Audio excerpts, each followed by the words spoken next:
Devil May Cry 5 Special Edition gives us a first taste of what we can expect Capcom to achieve on the next generation of console, the PlayStation 5, the Xbox Series X, and to a lesser extent the Xbox Series S. As a special edition, there's obviously some added content here, from bringing Vergil into the game as a playable character, which also goes some way to expand on the story. There's the new legendary Dark Knight difficulty, and the Bloody Palace challenge mode as well. However, as we head into the next generation, some of the most interesting aspects and talking points are going to be how Capcom are able to update their already outstanding RE engine for the next generation. Obviously named after the Resident Evil series, RE Engine has been used through Resident Evil 7, the 2 remakes of Resident Evil 2 and 3, as well as Devil May Cry 5.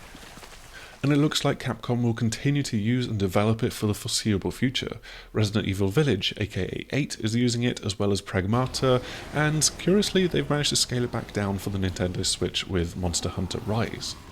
Ever since its debut, it's been consistently praised for how it's able to produce stunning visual quality for its lighting and character rendering in particular, while also still performing excellently well on all platforms. It's allowed Capcom to target 60 FPS through all of its games, regardless of the console, and no, it's not always met that lofty goal, especially on Xbox One, but it's also felt like RE Engine has allowed these lower powered consoles to punch well above their weight when compared to the results that other developers and publishers are able to get. So what about DMC5 Special Edition? Well, this video is in 1080p because that is where some of the most interesting stuff is happening here. We've been playing on PlayStation 5 and Capcom give you just so many options to play around with and select here.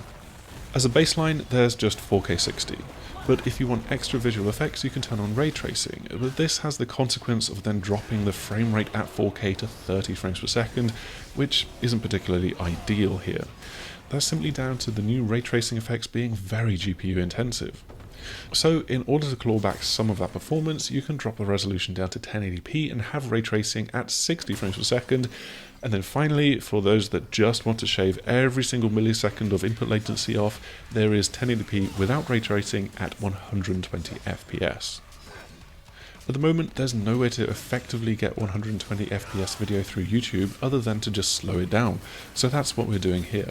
On the right is 1080p 120, and on the left is 1080p at 60 with ray tracing, both running at half speed. It's a simple case of adding fluidity here. 60 FPS is already great, but 120 FPS helps to lower input latency just that little bit further, and also, if and when you can add variable refresh rates into the mix, it will potentially help with removing the judder that any frame drops can create.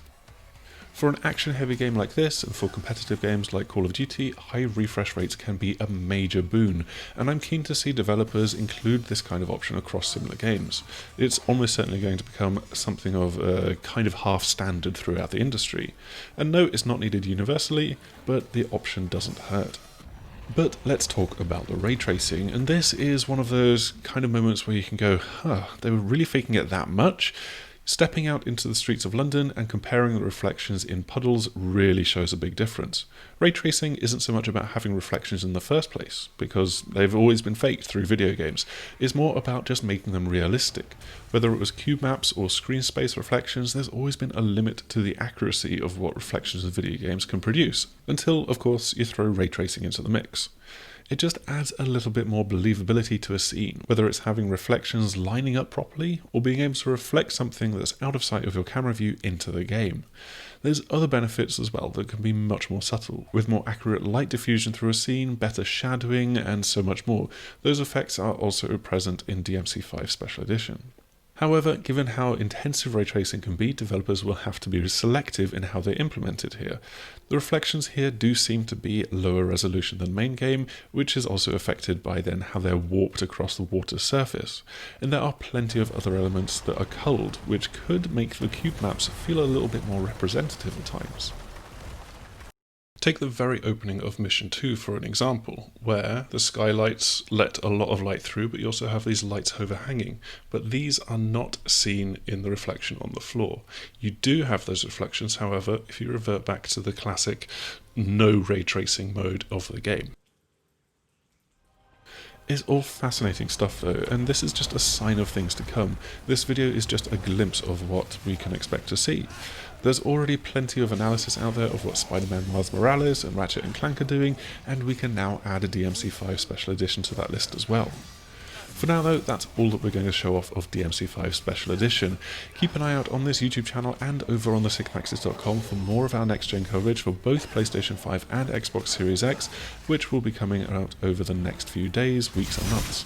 As ever though, make sure to like, subscribe, share, click the bell button before you go, and hopefully we will see you again soon. Goodbye!